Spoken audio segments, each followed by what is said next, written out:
है। तो CA foundation के अंदर अगेन कि जो बिजनेस लॉ है वो तुम्हारे 100 नंबर का ही है हर एक पर्टिकुलर सब्जेक्ट की तरह।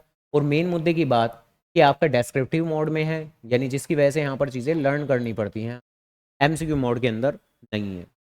तो सबसे पहले तो इसका नेचर समझते हैं, यानी आज की क्लास के अंदर बिजनेस लॉ का मतलब कहीं ना कहीं क्लियर करके चलते हैं कि ये लॉ है, होती क्या चीज़ है, बनता कैसे है, कौन बनाता है, किस लिए बनाता है, बनाने से पहले सरकार किन किन बातों का ध्यान रखती है, क्योंकि ऑब्वियसली बनाती तो सरकार ही है, तो किन किन बातों का ध्यान रखती है, वगैरह वगैरह वगैरह की बात। तो आज के वक्त में ऑब्वियसली काफ़ी सारे लॉज बने हुए हैं, जिसमें से उम्मीद करता हूँ कि कुछ लॉज, कुछ कानून का नाम तो सुना भी हुआ होगा तुमने। जैसे कि अब से पहले हमारी पढ़ाई के अंदर आया था कंपनीज एक्ट, कंपनीज एक्ट 2013। कभी कभार हमारी अकाउंटिंग के अंदर इवन पार्टनरशिप एक्ट का भी रेफरेंस आया था, पार्टनरशिप एक्ट 1932। ये आगे जो ईयर लिखा होता है इनका क्या मतलब होता है कि इस साल में बने हैं ये, है ना, इस साल में बने हैं ये, तो क्या इन सालों से पहले कोई कानून नहीं था? तो कानून तो होगा, कोई पुराना कानून रहा होगा, जैसे कंपनीज एक्ट 2013। क्या 2013 से पहले कंपनी के मामले में कोई कानून नहीं था? होगा, दूसरा होगा, पुराना होगा, कुछ कमियां पाई गई होंगी जिसकी वजह से नया बना दिया गया होगा। तो यस, कंपनीज एक्ट 2013 से पहले था कंपनीज एक्ट 1956, जो काफी सालों तक चला था, उसके बाद में उसे रिप्लेस कर दिया गया। तो ठीक है, इनके आगे जो ईयर लिखे होते हैं ये उनके ईयर ऑफ एप्लीकेबिलिटी रहते हैं कि भाई जब से वो लागू हो रहे हैं, जब से वो बन रहे हैं।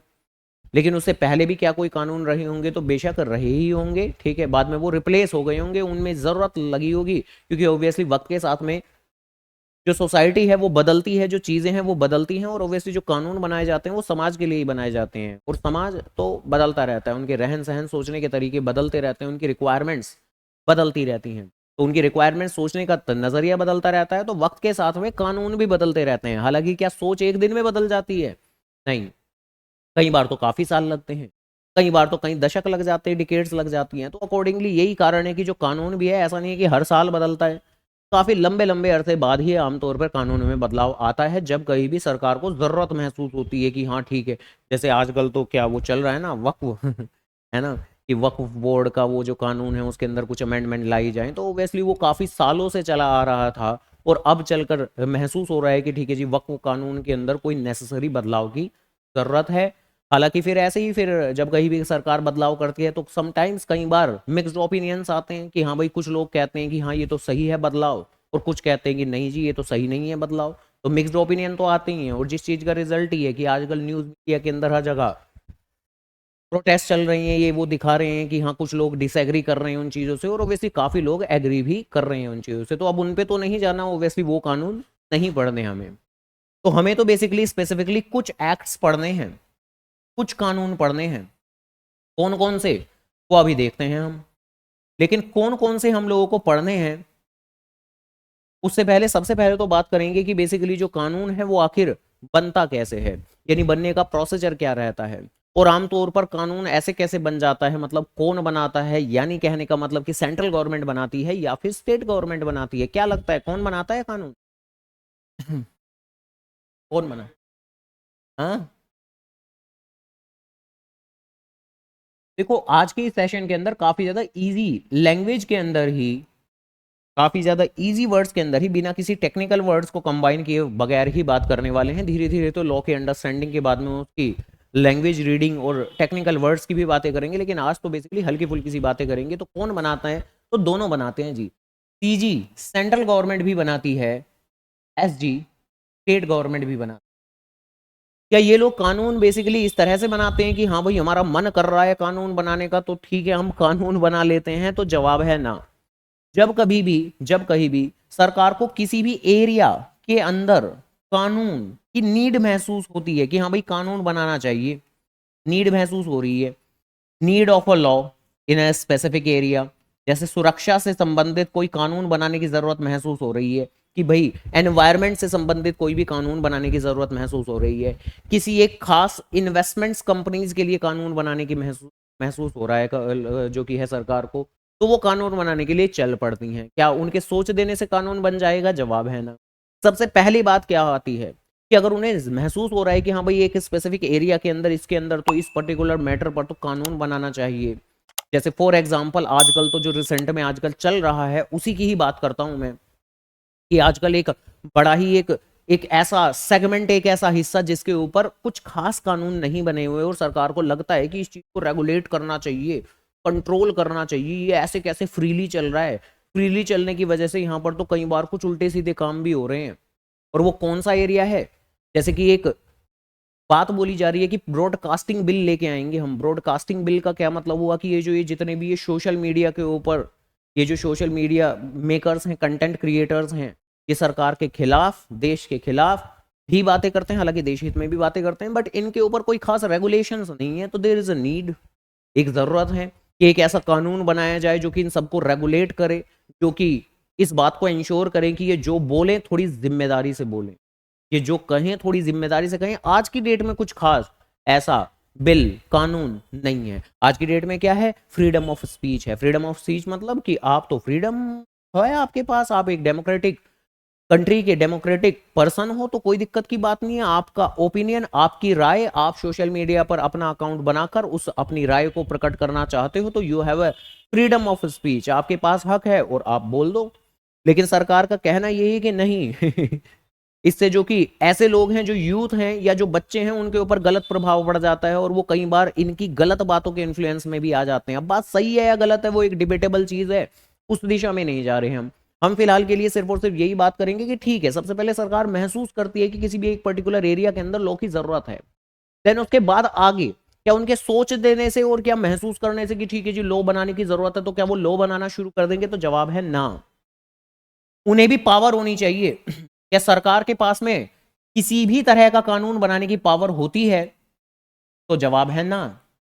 पावर हमेशा गिवन होती है इस पूरी कंट्री के सबसे ज्यादा मोस्ट पावरफुल डॉक्यूमेंट के अंदर, जो कि है इंडियन कॉन्स्टिट्यूशन, भारतीय संविधान। ऑब्वियसली इतना ज्यादा पावरफुल डॉक्यूमेंट है कि इसके ऊपर तो एक सेलिब्रेशन डे बनाते हैं हम।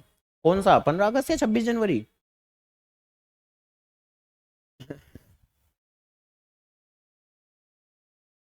नहीं तो कानून जब से लागू हुआ था, कब से लागू हुआ था, तो उसकी सेलिब्रेशन के लिए कौन सा डे बनाते हैं हम? 15 अगस्त, 26 जनवरी? क्या? नहीं नहीं, constitution day, Republic day. Republic day मनाते हैं। अब 26 जनवरी को नहीं मनाते क्या?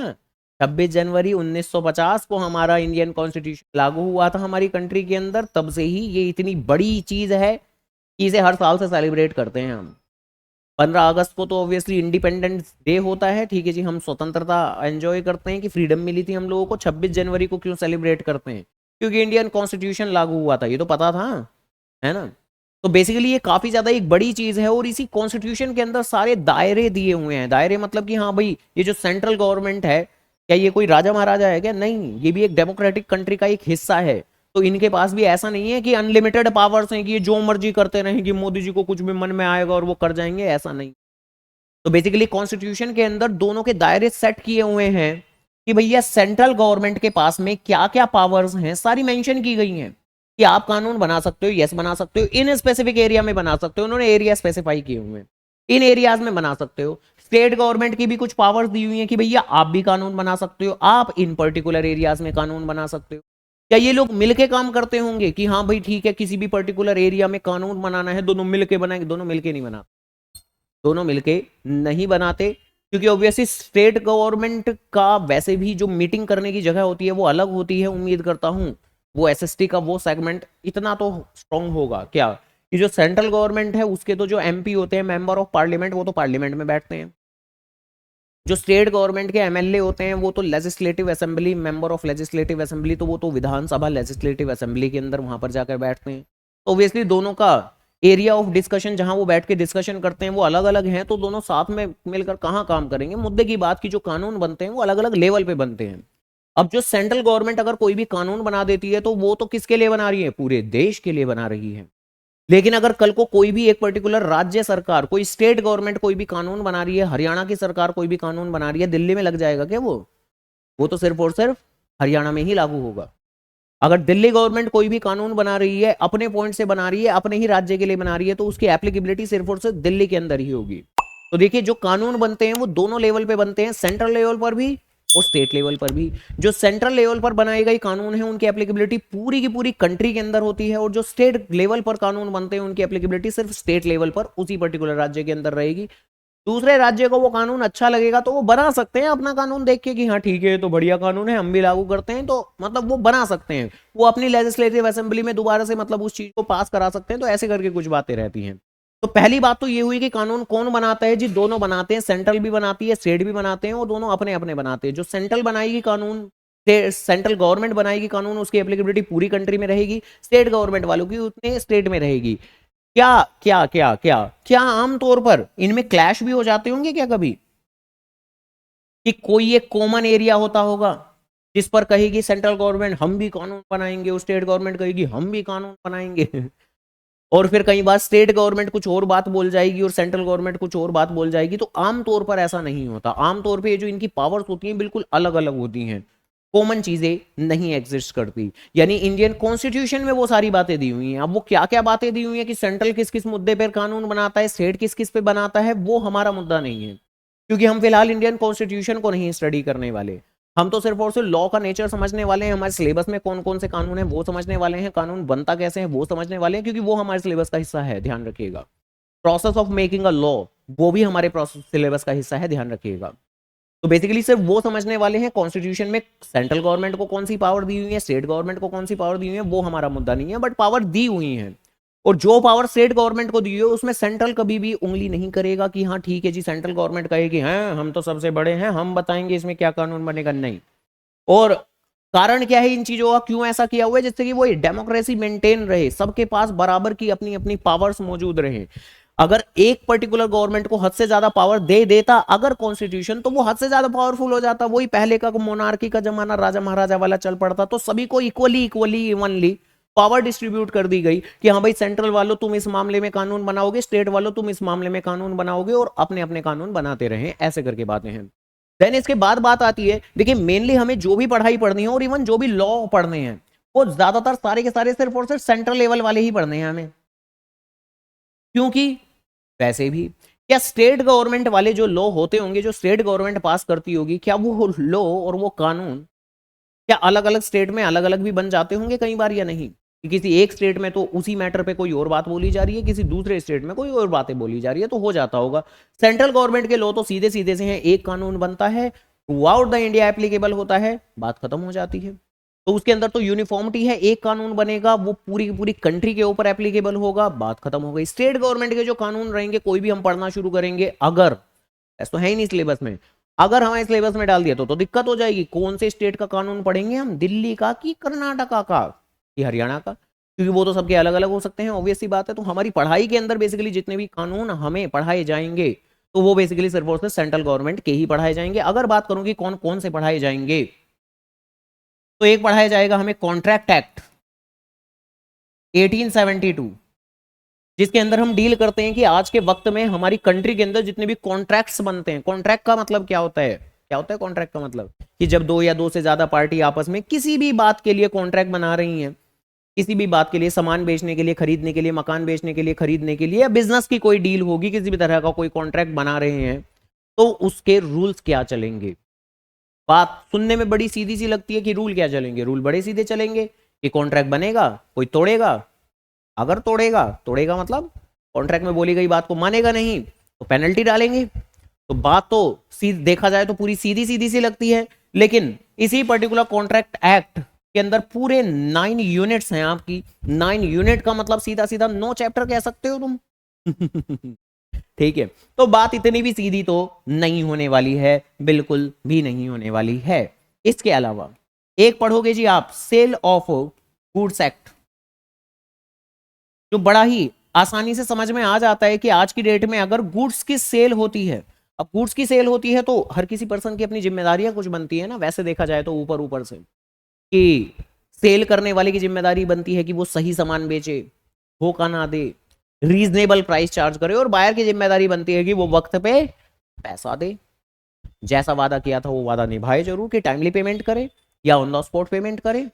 और अगर कभी भी गुड के अंदर कोई डिफेक्ट निकल के आएंगे तो सेलर की जिम्मेदारी बनती है कि वो कुछ कंपनसेट वगैरह करे। तो ऐसे करके कुछ बातें हैं, लेकिन इसमें भी भैया ठीक ठाक हैं, 4 यूनिट हैं, 4 चैप्टर हैं कह सकते हो, तो 4 यूनिट बनाई गई हैं इसके अंदर भी। इसके अलावा तीसरा एक्ट, ये तो आसान लगता है, कंपैरेटिवली आसान लगता है, क्योंकि ये पढ़ा भी तो हुआ है इसके बारे में, पार्टनरशिप एक्ट 1932। पर जब पहले पढ़ा था तब तो अकाउंटिंग के पर्सपेक्टिव से पढ़ा था, तब तो लिमिटेड बातें पढ़ी, लेकिन हाँ आसान लगता है कि भाई यहाँ पर ओबियसली जो भी हम अकाउंट्स के अंदर पढ़ रहे थे चीजें, कि पार्टनर एडमिट होता है तो क्या होता है, वो पैसा लेके आता है, रिटायर होता है तो वो पैसा लेके जाता है, तो वो चीजें कहाँ, वो चीजें अकाउंट्स से लॉ में नहीं आई बल्कि लॉ से अकाउंट्स में गई। पहले लॉ में वो बातें लिखी गई हैं, बाद में अकाउंट्स के अंदर उन चीजों को हम फॉलो करते हैं। तो बट ठीक है जो भी है, क्योंकि अकाउंट्स और लॉ अब इस मैटर पे तो रिजेंबल करेगा, कुछ हद तक मेल खाएगा, तो ये चीज इतनी ज्यादा मुश्किल नहीं लगती है। और यहां पर भी अगेन सिलेबस बहुत ज्यादा नहीं, 3 चैप्टर कंपैरेटिवली कम हो जाते हैं। ठीक है जी, ऐसे करके चीजें हैं। देन इसके बाद में एक और लॉ पढ़ेंगे आप कंपनीज के रिगार्डिंगली, कंपनीज के रिगार्डिंगली कंपनीज एक्ट 2013। ये थोड़ा सही है, ये थोड़ा बढ़िया है। ये थोड़ा बढ़िया क्यों है, क्योंकि इसके अंदर नो फर्दर चैप्टर डिवाइडेड, ये अपने आप में एक पूरा चैप्टर ही है, और ये छोटा सेक्शन है, ये ज्यादा बड़ा सेक्शन नहीं है।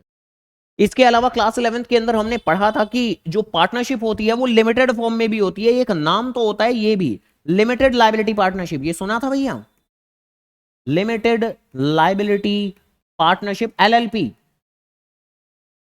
Limited liability partnership, LLP act, LLP act 2008, तो ये पढ़ोगे। ये भी अपने आप में एक चैप्टर है, इसके अंदर फर्दर कोई चैप्टर डिवीजन नहीं है। फिर इसके बाद में एक ये आएगा, ये तो कुछ नहीं पता हमें, negotiable instrument act, negotiable instrument act 1881, जिसके अंदर जितने भी इंस्ट्रूमेंट्स होते हैं, जैसे कि चेक होता है, जैसे कि बिल ऑफ एक्सचेंज होता है, bill of exchange, bill receivable, bill payable, तो उससे संबंधित कानून बताए गए हैं इसके अंदर, तो वगैरह वगैरह की बात है। ये भी अपने आप में पूरा का पूरा एक चैप्टर है। तो ये तो जी यूनिट है तुम्हारी, ठीक है जी, ये तो यूनिट है जिसमें बहुत सारी चीजें फर्दर बाइफरगेट की गई हैं। ये भी यूनिट है जिसके अंदर फर्दर बहुत सारी बातें बाइफरगेट कर दी गई हैं। यहाँ पर भी बहुत सारा बाइफरगेशन है, जिसके अंदर हम जो बिगनिंग करते हैं वो यहीं से करते हैं। कहाँ से करते हैं? कॉन्ट्रैक्ट टैक्स से ही करते हैं, यहाँ से करते हैं बिगनिंग, सबसे बड़ी चीज से ही, कॉन्ट्रैक्ट एक्ट से ही। और क्योंकि कॉन्ट्रैक्ट एक्ट काफी हद तक मतलब कह सकते हो कि लॉ के आपके बेसिक प्रिंसिपल्स बनवाता है, कुछ एक रूल्स फाउंडेशन बनवाता है, जो काफी हद तक मदद करता है हमें बाकी एक्ट को भी पढ़ने में और समझने में भी। मेन मुद्दे की बात, ये जो लॉ होते हैं, जो कानून होते हैं सिलेबस के पॉइंट ऑफ व्यू से, तो ये सारे के सारे हैं, ये आखिर बनते कैसे हैं? क्योंकि ध्यान रखना ये जो बनने वाला सेगमेंट है ये भी हमारे सिलेबस में है। सबसे पहला जो शुरुआती कंटेंट है वो है बेसिकली ये इंडियन रेगुलेटरी फ्रेमवर्क। ये जो सबसे पहला कंपोनेंट है हमारे सिलेबस का, ये कोई स्पेसिफिक एक्ट नहीं है, हाँ ना ना बिल्कुल भी नहीं। ये तो क्या है, ये इसमें कुछ ऐसी बातें लिखी हुई हैं, जैसा कि अभी से पहले हम थोड़ी थोड़ी सी डिस्कस भी कर रहे थे कि भाई लॉ क्या होता है, कौन बनाता है और बनता कैसे है। अब अगर मैं बात करूं बनता कैसे है, मेन इंपॉर्टेंट बात प्रोसेस ऑफ मेकिंग लॉ, कि लॉ बनता कैसे है। अब सरकार ने सबसे पहले महसूस किया कि भाई किसी एरिया में कानून बनना चाहिए, फिर वो चेक करेंगे हमारे पास पावर भी है, कॉन्स्टिट्यूशन ने शक्ति दी है, हमें पावर दी है, मेंशन किया हुआ है कि उस एरिया में हम कानून बना सकते हैं। इफ यस भाई, अगर इफ नो तो बात वहीं खत्म हो जाती है, लेकिन इफ यस कि हम कानून बना सकते हैं तो फिर वो बनाना शुरू करते हैं। बनाना कैसे शुरू करते होंगे, मतलब होता क्या होगा भाई, सबसे पहले सरकार जितने भी अपने वो पढ़े लिखे लोग होते हैं, लॉ मिनिस्ट्री के अंदर, मिनिस्ट्री होती है ना सरकार की अलग अलग, ministry of education, ministry of culture, तो मिनिस्ट्री लॉ मिनिस्ट्री भी होती है ना, लॉ मिनिस्टर भी होते हैं। तो बेसिकली अपनी वही मिनिस्ट्री में पढ़े लिखे जो लोग होते हैं, समझदार जो इंसान होते हैं, उन लोगों को बताते हैं कि भाई इस एरिया के अंदर हमें लॉ बनाना है। तो आपके हिसाब से थोड़ा बातों को लिखना शुरू करेंगे, क्या क्या ऐसे प्रावधान होने चाहिए, ऐसी बातें लिखी जानी चाहिए इस पर्टिकुलर कंटेंट के अंदर, यानी वो एक पर्टिकुलर डॉक्यूमेंट बनाना शुरू करते हैं। डॉक्यूमेंट बनाना शुरू कर देते हैं, सबसे पहले 1 2 3 ऐसे करके बातें कोट करना शुरू कर देते हैं उसके अंदर, ठीक है जी।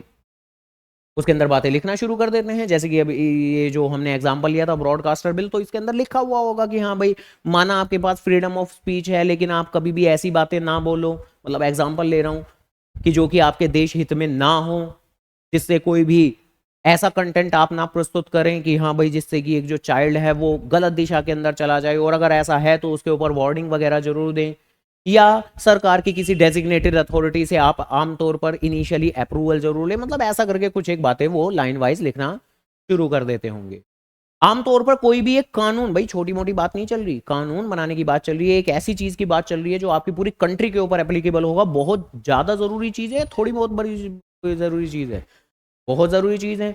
जो बहुत ज्यादा जरूरी चीजें होती है ना, उन्हें आप काम करने के बाद चेक नहीं करते, बल्कि चेक करते हो, बार बार चेक करते हो, 1000 बार चेक करते हो, 10 लोगों से ओपिनियन लेते हो, तब जाके आप उस चीज को फाइनल मान सकते हो। तो ऐसा नहीं है ये कोई वो राजा महाराजा मोनार्की वाला सिस्टम नहीं चल रहा कि सरकार को जरूरत महसूस हुई और कॉन्स्टिट्यूशन में पावर है, ले देख बना दिया कानून। ऐसे नहीं बनता कानून। सबसे पहले लॉ मिनिस्ट्री के जो भी ऑफिशियल्स होंगे वो बेसिकली ड्राफ्ट करेंगे एक basic draft document. Draft word का मतलब समझते हो? रफ।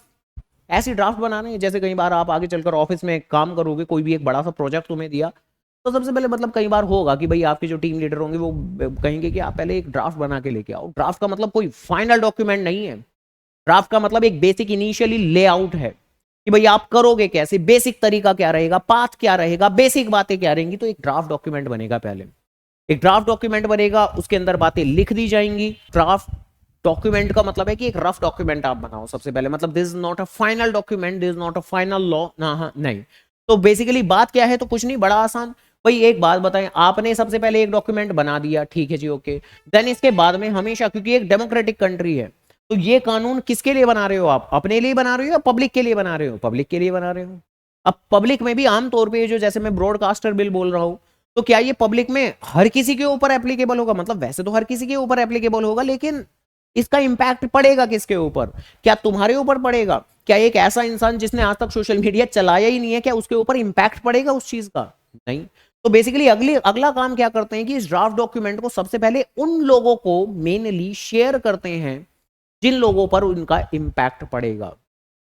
जैसे जैसे जैसे फॉर एग्जांपल, अभी कुछ वक्त पहले जब सरकार कुछ फार्म बिल लेके आई थी ना, फार्म बिल मतलब एग्रीकल्चर से रिलेटेड, फार्मर लोगों से रिलेटेड कानून लेके आई थी, जिसके खिलाफ प्रोटेस्ट हुए थे काफी ज्यादा। तो बेसिकली उन लोगों का कहना यही था कि भाई आपने जो कानून बनाने की एक प्रक्रिया होती है, प्रोसीजर होता है, आपने फॉलो नहीं किया। प्रोटेस्ट करने वालों लोगों ने ये कहा था, क्या कहा था उन्होंने, कि भाई आपको ये बेसिक ड्राफ्ट डॉक्यूमेंट बनाने के बाद का जो आपका दूसरा कदम हुआ करता है कि आप इसे सेंड करते हो, भेजते हो, किसे? स्टेक होल्डर्स को। स्टेक होल्डर कौन होते हैं? शेयर होल्डर नहीं बोल रहा मैं, ध्यान रखना, स्टेक होल्डर बोल रहा हूं। तो आप स्टेक होल्डर को भेजते हो। स्टेक होल्डर का मतलब क्या होता है कि जिनके ऊपर इस बिल का, इस कानून का इफेक्ट पड़ने वाला है, आप उन्हें भेजते हो। किस लिए? रिकमेंडेशन के लिए कि सही भी है ये नहीं। भाई जो सरकार कानून बना रही है अपने लिए बना रही है क्या? नहीं, लोगों के लिए बना रही है। तो लोगों के बीच में रखो तो सही एक बार कि लोगों को पसंद भी आ रहे हैं या नहीं। आप कोई मतलब वो डिक्टेटरशिप चल रही है कि आपने बोल दिया और लागू हो जाएगा? डेमोक्रेसी है, प्रोसीजर है एक। तो सबसे पहले आप बनाओ, स्टेक होल्डर के बीच में भेजो। तो उन फार्मर्स लोगों का तो यही कहना था कि पता नहीं इन लोगों ने तो किसको भेजा है, हमारे तो किसी भी किसान संगठन के पास आया नहीं था इसका कोई ड्राफ्ट डॉक्यूमेंट, कि हम पहले देखते, बताते, अपने जो भी था ओपिनियन था, राय थी, सजेशन थे कि भाई ये चीज मॉडिफाई होनी चाहिए, ये चीज बदलनी चाहिए, हमारे पास तो आया नहीं। ठीक है, तो खैर उनका तो ये था। लेकिन हाँ, अदरवाइज मतलब मान के चलो जो प्रोसेस है वो यही होता है। सबसे पहले एक ड्राफ्ट डॉक्यूमेंट बनता है, फिर स्टेक होल्डर को भेजा जाता है। स्टेक होल्डर फिर क्या करेंगे? उसे पढ़ेंगे, रीड करेंगे, जिनके ऊपर उसका इंपैक्ट पड़ेगा। जैसे ब्रॉडकास्टर बिल के केस में डेफिनेटली जो कंटेंट क्रिएटर्स हैं, जो सोशल मीडिया पे कंटेंट बना रहे हैं, अब उसमें से सरकार किन किन को भेजेगी? भाई सरकार की मर्जी है, ठीक है, सर की सरकार किन किन को भेजेगी? टेक्निकली भेजना तो चाहिए जो मेन मेन बड़े बड़े कंटेंट क्रिएटर है। लेकिन अगेन फिर वही कि डेफिनेशन क्या है कि कौन है बड़े बड़े main content creator? Carry Minati को भेजेंगे? ठीक है, तो ऑब्वियसली नहीं भेजेंगे। ठीक है, क्यों? कल कोई कंटेंट क्रिएटर थोड़े ना है, कंटेंट क्रिएटर थोड़े। ठीक है, आज के वक्त में लोगों को भूसा खाने की आदत हो गई है, मगर बेस तो भूसा ही रहा है वो। ठीक है, तो इसलिए चल रहे हैं। ठीक है, बट वो अगर कंटेंट क्रिएटर होते तो डेफिनेटली इतने सारे लोगों को अवार्ड मिल जाते हैं। ठीक है, पीएम के द्वारा अवार्ड मिल जाते हैं। उनसे जो छोटे कंटेंट क्रिएटर्स हैं, जिनके बहुत कम फॉलोअर्स हैं, बहुत कम व्यूज आते हैं, उनको पीएम की तरफ से, प्रेसिडेंट की तरफ से अवार्ड मिल चुके हैं। उन्हें तो नहीं मिले, कैरी मिनाती को क्यों नहीं मिले? कारण ही होगा ना कुछ, क्योंकि वो कुछ ऐसा वैल्यूएबल कंटेंट नहीं प्रेजेंट कर रहे जिससे कि इकोनॉमी किसी नेक्स्ट लेवल पर जाए। ऑब्वियस सी बात है, लोगों को भूसा खाने की आदत है वो भूसा बेच रहा है। ठीक है जी, ये वाली बातें हैं। खैर चलो छोड़ देते हैं उन चीज़ों को, तो सबका अपना काम है। तो बेसिकली स्टेक होल्डर को भेजते हैं। स्टेक होल्डर मतलब जिसके ऊपर उस कानून का इंपैक्ट पड़ेगा। देन स्टेक होल्डर भाई अपनी जो कि है राय वगैरह देते होंगे, सजेशंस देते होंगे, मॉडिफिकेशंस बताते होंगे कि हाँ भाई हमारे हिसाब से ये बदलना चाहिए, ये बदलना चाहिए, ये बदलना चाहिए। अब सरकार उस बात को माने या ना माने वो सरकार की अपनी मर्जी है, सरकार है तो राजा ही ठीक है, माने या ना माने वो सरकार की अपनी मर्जी है। देन इसके बाद में फाइनली इस ड्राफ्ट को बिल बोलते हुए ये ड्राफ्ट बन जाता है आपका बिल, और इस बिल को प्रेजेंट किया जाता है पार्लियामेंट के अंदर, प्रेजेंटेड इन पार्लियामेंट। पार्लियामेंट तो समझते हो। और इनिशियली पार्लियामेंट के अंदर जो उम्मीद करता हूं हम जानते हैं कि दो हाउसेस होते हैं, एक लोकसभा और एक राज्यसभा, है ना। तो सबसे पहले लोकसभा के अंदर ये प्रेजेंट किया जाता है, फिर क्या होता है पार्लियामेंट में तो तुम जानते हो क्या होता है, वाद विवाद है ना, लड़ाई झगड़े। तो ऑब्वियसली सरकार कोई भी कानून लेके आती है तो अपोजिशन का, वैसे टेक्निकली अगर थ्योरेटिकली बात करें कि काम क्या है उन लोगों का, भाई उन्हें क्या करना चाहिए, उन्हें क्या करना चाहिए, उन्हें करना तो यही चाहिए कि हाँ भाई कानून के अंदर ना देखो ये अच्छी बात है आप बोल रहे हो, ये सही बात है, ये सही बात है, देखो ये वाली गलत बात है। यानी जेन्युइनली अपोजिशन का काम क्या है कि उस पर्टिकुलर कानून जिसको प्रेजेंट किया जा रहा है कि भाई इसको हम लागू करने वाले हैं, तो इसके अंदर क्या अच्छी बातें हैं, क्या बुरी बातें हैं, जो बुरी बातें हैं उनकी कमियां बताएं, जो अच्छी बातें हैं उनको प्रमोट करें, उनको प्रेज करें, उनकी तारीफ करें, और फाइनली एक बेस्ट कानून मार्केट के अंदर लेके आया जाए। लेकिन होता क्या, होता तो ये नहीं है, होता तो क्या है कि हम तो अपोजिशन वाले हैं, हमें तो गलत ही बोलना है जी कोई चीज सही भी होगी गलत ही बोलना हमारा काम है हमारा काम है सरकार को अपोज करना। तो अगर कोई सही भी चीज होगी हम तो उसे अपोज करेंगे, बात खत्म हो गई। और ऐसा नहीं है कि ये किसी एक स्पेसिफिक पार्टी की बात चल रही है, नहीं, ये सभी की कहानी है। भाई जब पहले कांग्रेस थी, है ना, पहले पहले पहले के जमाने में कांग्रेस हुआ करती थी, वो रूलिंग पार्टी थी, बीजेपी अपोजिशन में थी। कांग्रेस जो मर्जी कानून लेके आती रही, अच्छा लाए बुरा लाए कैसा भी लेके आए, मतलब अच्छा ही लेके आते हैं वैसे तो, लेकिन अपोजिशन वाले कि हाँ नहीं ये तो बहुत बेकार है, ये तो बहुत बेकार है, तो बहुत बेकार है, इससे ज्यादा बेकार तो कोई चीज ही नहीं है। जैसे कि मैं जीएसटी का एग्जांपल दे देता हूँ। जीएसटी साल 2017 में लागू हुआ जब मोदी जी की सरकार थी। बेसिकली जीएसटी का बिल क्या होता है, बिल वो होता है जो पार्लियामेंट में प्रेजेंट किया जाता है। बिल वो होता है, बिल वो छोटा बच्चा होता है जो कभी जाके बड़ा कानून बनता है। तो बिल मतलब एक कानून बनने की जो प्रक्रिया होती है, प्रोसीजर होता है, उसका एक स्टेप होता है बिल, और जो ही आगे चलकर आपका एक एक्ट बनता है। तो जीएसटी एक्ट कब बना, 2017 में, लेकिन उसका ड्राफ्ट डॉक्यूमेंट कब प्रिपेयर किया गया, लगभग 2000 में। 17 साल के आसपास लग गए उसके बेचारे को एक्ट बनने में। कारण क्या है, पार्लियामेंट में कलेश होते हैं, ये कारण है। तो बेसिकली जब लगभग 2000 के आसपास, साल 2002 में 3 में वो लेके आई, कांग्रेस लेके आई कि हाँ भाई हम जीएसटी लेके आना चाहते हैं, तो बीजेपी वाले की नहीं ये तो बेकार है, ये क्या है, ये है वो है, इसमें ये कमियां हैं, वो कमियां हैं, ये कमियां हैं, वो कमियां हैं। तब कांग्रेस वाले उसको अच्छा कह रहे थे और बीजेपी वाले उसको खराब कह रहे थे। बाद में जब बातें बदल गई, साल 2014 के बाद मोदी जी आ गए, सीट बदल गई, बीजेपी वाले रूलिंग पार्टी में आ गए और कांग्रेस वाले अपोजिशन में आ गए, तो फिर बातें बदल गई। फिर जीएसटी तो बहुत अच्छा है, बीजेपी वाले कह रहे हैं जीएसटी तो बहुत अच्छा है, फिर कांग्रेस वाले बुराई कर रहे हैं कि नहीं जीएसटी में तो ये भी खामियां हैं, इन खामियों का तो कुछ किया ही नहीं तुमने, ये भी तो दिक्कतें हैं, ये भी तो परेशानियां हैं। तो खैर देखो, एक जो कंसेप्ट बनाया गया, कंसेप्ट तो अच्छे के लिए बनाया गया है कि हाँ भाई आप पार्लियामेंट में प्रस्तुत करोगे जो भी कमियां होंगी, क्योंकि आप जो काम करते हो आपको अपनी खामियां खुद कई बार नजर आ जाएंगी, लेकिन कई कम आएंगी नजर, आपको खुद से नजर नहीं आएंगी, जो तुम्हारे अगेंस्ट में होगा ना उसको नजर आ जाएंगी जल्दी तुम्हारी कमियां। तो कंसेप्ट तो इसलिए ही बनाया गया है कि भाई जो अपोजिशन वाले होंगे वो कमियां बताएंगे। तो भाई हम तो फिलहाल के लिए पहले कंसेप्ट डिस्कस कर लेते हैं। तो कंसेप्ट यही है कि बेसिकली यहां पर इसे प्रेजेंट किया जाता है, डिस्कशन की जाती है, डिस्कशन करने के बाद में अगर सरकार को लगता है कि कुछ मॉडिफिकेशन करनी चाहिए, अगर डिस्कशन के बाद लगता है कि कुछ मॉडिफिकेशन करनी चाहिए तो फिर मॉडिफिकेशन की जाती है। मॉडिफिकेशन करने के बाद फिर से ड्राफ्ट डॉक्यूमेंट बनाया जाता है, फिर से स्टेक होल्डर को भेजते हैं, फिर से दोबारा से पार्लियामेंट में आता है। अगर सरकार को लग रहा है कि नहीं कोई मॉडिफिकेशन करने की जरूरत नहीं है, तो फिर क्या होता है, फिर होती है यहां पर वोटिंग। और वो तो समझते होगे ना तुम, वो पूर्ण बहुमत की सरकार तो अगर आपकी ज्यादा मेजर होल्डिंग है तो ठीक है, वोटिंग के थ्रू आपका वो जो बिल है वो यहां से पास हो जाएगा। जैसे आज के वक्त में तो ऑब्वियसली पूर्ण बहुमत की सरकार है, ठीक है जी, ठीक ठाक एमपी बैठे हुए हैं बीजेपी के, पार्लियामेंट के अंदर, तो कोई भी कानून वो लेके आना चाहें तो वो बड़े आराम से ला सकते हैं, क्योंकि उनके मैक्सिमम एमपी बीजेपी के ही हैं, तो उन्हें कोई दिक्कत नहीं पड़ती। अब जो वक्फ कानून है वो भी काफी आसानी से, जबकि इतना सेंसिटिव सा मुद्दा है वो, हिंदू मुस्लिम वाली बातें हैं उसके अंदर, लेकिन फिर भी इतनी आसानी से कानून पारित कैसे हो गया वो, तो कानून पास कैसे हो गया वो, क्योंकि वो तो पास होना है पार्लियामेंट से, पार्लियामेंट के अंदर maximum member of parliament MP BJP के ही बैठे हुए हैं, तो वो तो फेवर में वोटिंग करेंगे ही करेंगे, तो इजीली हो गया। लेकिन ग्राउंड लेवल पर एप्लीकेबल करने में कई बार दिक्कतें हो जाती हैं, क्योंकि फिर वही प्रोटेस्ट वगैरह चलते हैं, है तो एक डेमोक्रेटिक ही कंट्री है। तो आगे प्रोसीजर क्या रहता है, कुछ नहीं, बड़ा आसान, आगे इस बिल को भेज दिया जाता है दूसरे हाउस के अंदर। जब पास हो जाता है तो फिर भेज दिया जाता है दूसरे हाउस के अंदर, राज्यसभा के अंदर, दूसरे हाउस के अंदर, राज्यसभा के अंदर। यहां पर भी फिर वही सेम प्रोसेस चलता है। बाकी हाँ, राज्यसभा की ज्यादा इंपॉर्टेंस रहती नहीं है, क्योंकि राज्यसभा में ज्यादातर जो आपके मेंबर बैठते हैं वो रूलिंग पार्टी के ही बैठते हैं, तो अगर यहां से पास हो गया ना, वहां से तो हो ही जाएगा, वहां कोई दिक्कतें नहीं आती, तो दैट्स वाई उसकी रेलेवेंस कम रहती है। यहां पड़ती हैं दिक्कतें कई बार, ठीक है, लेकिन आजकल तो यहां भी नहीं पड़ने लगी, ठीक है, यहां से भी आराम से पास हो जाता है, और वहां से तो हो ही जाता है पास, यहां से भी पास हो जाता है, और बाय वोटिंग ही पास होता है, ठीक है जी।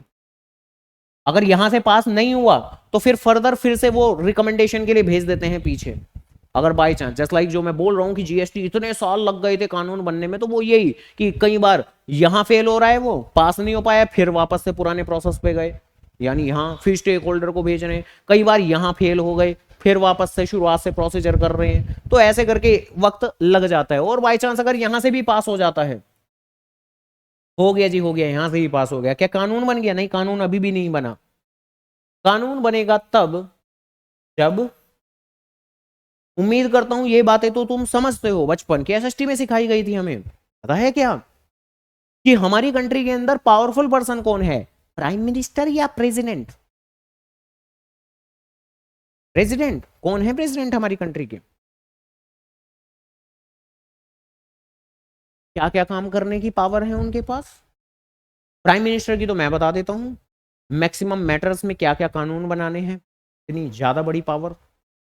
कौन सी स्टेट गवर्नमेंट को कितनी फंडिंग देनी है, ये इससे ज्यादा बड़ी पावर और क्या होगी, किसको कितना पैसा मिलेगा, तो ये वाली पावर। और भी बहुत सारी है, मैंने तो इतनी बड़ी बड़ी बता दी कि कानून बनाने की पावर और पैसा बांटने की पावर, ये सेंट्रल गवर्नमेंट के पास में है, और प्राइम मिनिस्टर के पास में है, प्राइम मिनिस्टर के कैबिनेट के पास में है। क्या प्रेसिडेंट अगर चाहे कि सेंट्रल गवर्नमेंट के पैसे को कैसे कैसे बांटना है, क्या वो उस डिसीजन मेकिंग में अपनी हिस्सेदारी रख सकते हैं, अपनी ओपिनियन दे सकते हैं? तो जवाब है ना।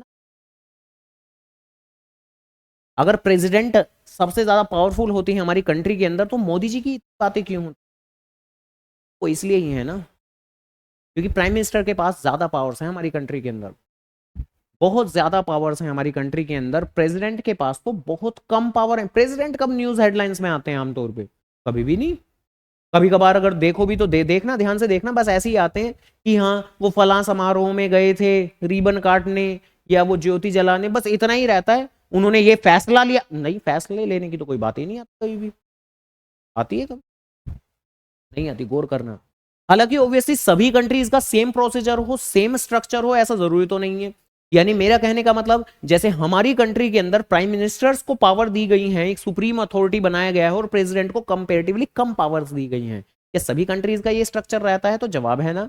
इवन मैक्सिमम कंट्रीज के अंदर ना उल्टा रहता है कि प्रेसिडेंट को मैक्सिमम पावर रहती है। जैसे क्या बोलते हैं, यूएस प्रेसिडेंट, तो प्रेसिडेंट की ज्यादा पावर है, या रशिया प्रेसिडेंट, प्रेसिडेंट की ज्यादा पावर है। ज्यादातर इकोनॉमीज के अंदर प्रेसिडेंट को ज्यादा पावर दी गई है। इवन जो पावर दूसरी कंट्रीज में प्रेसिडेंट को दी गई है, वही पावर यहां हमारी कंट्री में प्राइम मिनिस्टर को दी गई। तो प्राइम मिनिस्टर ज्यादा पावरफुल है। लेकिन जरा आराम से, प्रेसिडेंट के पास क्या कुछ पावर है? हाँ, कुछ तो है, कुछ तो है। जैसे जितनी भी साइनिंग अथॉरिटी के काम है ना, साइनिंग अथॉरिटी के काम वो प्रेसिडेंट के हैं। यानी कानून बनेगा क्या, वो डिसाइड करेंगे प्राइम मिनिस्टर। कानून बनेगा कैसे, वो डिसाइड करेंगे प्राइम मिनिस्टर। लेकिन कानून के ऊपर फाइनली ठप्पा, स्टैम्प, सिग्नेचर, वो तो प्रेसिडेंट के होंगे। तो बेसिकली आखिरी जो सिग्नेचर होने वाले हैं, आखिरी जो कंसेंट, मंजूरी मांगी जाने वाली है, वो तो प्रेसिडेंट से मांगी जाएगी, लेकिन वो फॉर्मेलिटी की है, ठीक है, ध्यान रखना वो फॉर्मेलिटी की है। तो आखिरी में कंसेंट मांगी जाती है। कंसेंट मतलब समझते हो, मंजूरी, कंसेंट ऑफ प्रेसिडेंट। यानी कंसेंट कैसे देते होंगे, वो क्या बोल के देते होंगे, साइन करके देते होंगे, लो कर दिया सिग्नेचर।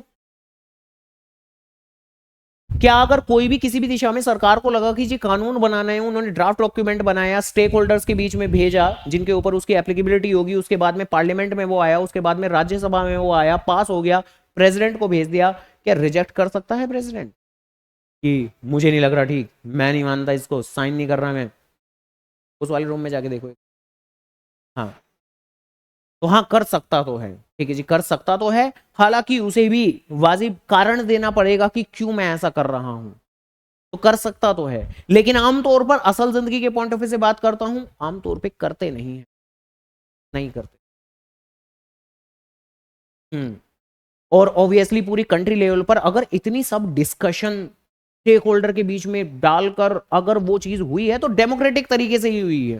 तो डेमोक्रेटिक कंट्री के लिए बन रहे हैं, तो ये भी फिर इस प्रोसेस को रोकते नहीं, क्योंकि इन्हें भी पता है कि अगर मैंने साइन करने से मना किया तो भाई दोबारा से ये सारा प्रोसेस होगा, दोबारा से सारा प्रोसेस होगा तो वक्त लगेगा, उस वक्त में कोई दूसरी जरूरी चीजें डिस्कस हो सकती थी लेकिन अब नहीं हो पाएंगी। तो इसलिए आमतौर पर प्रेसिडेंट उस चीज को कंसेंट दे देते हैं, बहुत रेयरली, कभी कभार अगर उन्हें लगे कि नहीं ये तो बहुत ही ज्यादा गलत चीज हो रही है, ये क्या चल रहा है, बाई चांस अगर सेंट्रल गवर्नमेंट में जो भी पर्टिकुलर रूलिंग पार्टी होगी वो बहुत ही ज्यादा अनजस्टिफाइड कोई कानून पास करने की कोशिश करे, अनजस्टिफाइड बहुत बार हो जाता है ऐसा, तो अगर बाई चांस कहीं भी किसी कंट्री के अंदर बहुत ही ज्यादा अनजस्टिफाइड कानून पारित करने की कोशिश की जाए तो तब कह सकते हैं कि हाँ प्रेसिडेंट के पास पावर रहेगी, वो रोक देंगे उन चीजों।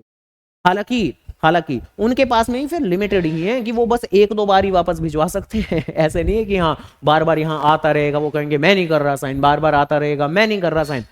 एट दी एंड उनके पास में भी एक ही ऑप्शन है भाई, अगर बार बार वापस भिजवाने के बावजूद भी सेम कानून वापस आ रहा है उनके पास साइन करने के लिए, तो एट दी एंड क्या ऑप्शन है कि भाई मैं रिजाइन कर रहा हूं, मैं रिजाइन करो, साइन नहीं करूंगा तो एट दी एंड ये ऑप्शन होता है। ठीक है जी, तो खैर डन, जैसे ही वो बेसिकली साइन हो जाते हैं तो डन, तब उसके बाद में उसको हम कानून कह देते हैं, तब उसके बाद में वो फाइनली एक्ट बन जाता है, जिस चीज को कहते हैं ऑफिशियल गैजेट ऑफ इंडिया। क्या पुकारते हैं? Official gazette of India. Official gazette of India क्या मतलब है? तो ऑफिशियल गैजेट एक बेसिकली सरकारी रिकॉर्ड है। इस ऑफिशियल गैजेट के अंदर जितने भी कानून अब तक बन चुके हैं सबके सब रिकॉर्ड हैं, दर्ज हैं, फिजिकल फॉर्म में, हाँ फिजिकल फॉर्म में भी, वर्चुअल फॉर्म में, हाँ वर्चुअल फॉर्म में भी, कौन कौन से आज तक कानून जो भी बन चुके हैं, जितने भी सारे के सारे बन चुके, जैसे वो Indian penal code, Indian penal code भी तो होता है, आईपीसी दफा 302 के तहत फांसी करार दी जाती है, तो आईपीसी भी बना हुआ है। ठीक है, तो ये जितने भी आज से पहले कानून बने हुए हैं, whether companies act, partnership act वगैरह वगैरह वगैरह, कितने कानून बन गए होंगे?